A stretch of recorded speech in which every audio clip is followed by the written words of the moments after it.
آج ایک بیانیہ بڑے اعتماد سے بیچا جا رہا ہے کہ پاکستان اتنا کمزور ہے کہ ایک سائفر آئے اور حکومت بدل جائے، اور مثال دی جاتی ہے ایبٹ آباد کی اور وینزویلا کی۔ لیکن سوال یہ ہے کہ کیا ایبٹ آباد طرز کے آپریشن صرف پاکستان میں ہوئے یا دنیا کی تاریخ کچھ اور کہتی ہے؟ آج جذبات نہیں، تاریخ بات کرے گی۔ ایبٹ آباد ایک کورٹ اسپیشل فورسز ریڈ تھا، روایتی جنگ نہیں، قبضہ نہیں، حکومت گرانے کی کوشش نہیں، ایک ہائی ویلیو ٹارگٹ، محدود وقت، محدود فورس، 40 منٹ، کوئی بمباری نہیں، کوئی فوجی اڈا قبضہ میں نہیں، کوئی حکومت تحلیل نہیں۔ یہ جنگ نہیں، خفیہ چھاپا تھا۔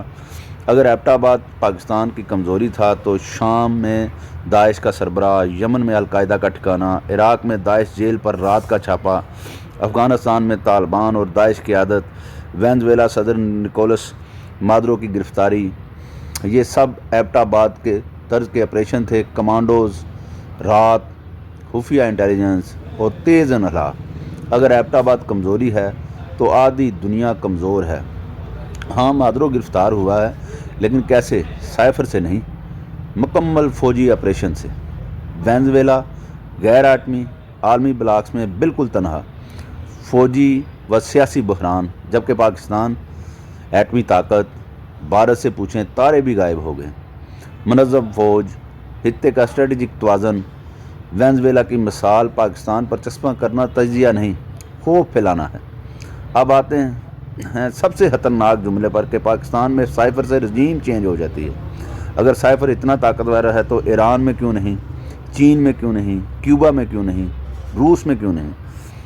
سائفر حکم نہیں، صرف پیغام ہے، فیصلے ریاستیں کرتی ہیں۔ جب آپ کہتے ہیں کہ ایک سائفر سے پاکستان کنٹرول ہو جاتا ہے تو دشمن کو فوجی حملے کی ضرورت بالکل نہیں رہتی۔ افواج پاکستان سے اختلاف ہو سکتا ہے، تنقید ہو سکتی ہے، لیکن اتنا کمزور دکھانا کہ وہ وینزویلا کے برابر لگے، یہ تنقید نہیں، یہ ریاست کو کمزور کرنا ہے۔ قومیں بیرونی حملوں سے کم اپنے ہی بیانیوں سے زیادہ ٹوٹتی ہیں۔ سوال ضرور کریں مگر تاریخ پڑھ کر، مثال دیں مگر پوری، اور یاد رکھیں جو قوم فوج کو خود کمزور ثابت کرے اسے دشمن کی ضرورت نہیں۔ ایبٹ آباد واحد نہیں، صرف مشہور تھا۔ سائفر پیغام ہوتا ہے، ریموٹ کنٹرول نہیں۔ وینزویلا مثال نہیں، یہ مغالطہ ہے۔ اگر پاکستان اتنا کمزور ہے تو نیٹو سپلائی کیوں بند کی؟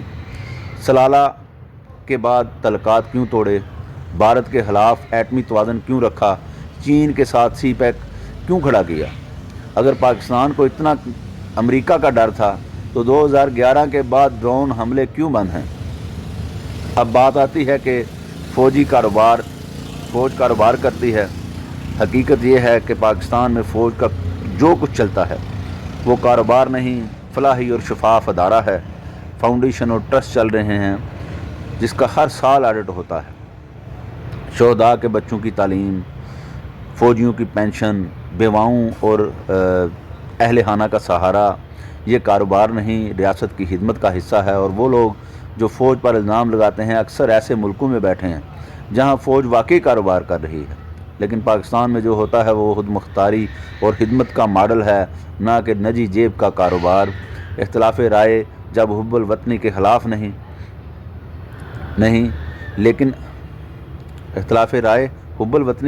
نہیں، لیکن اپنی فوج کو وینزویلا کے برابر کھڑا کرنا نہ صحافت ہے نہ سچ، یہ صرف ایک کمزور بیانیہ ہے جو تاریخ کے سامنے ٹھہر نہیں سکتا۔ بہت شکریہ، اللہ حافظ۔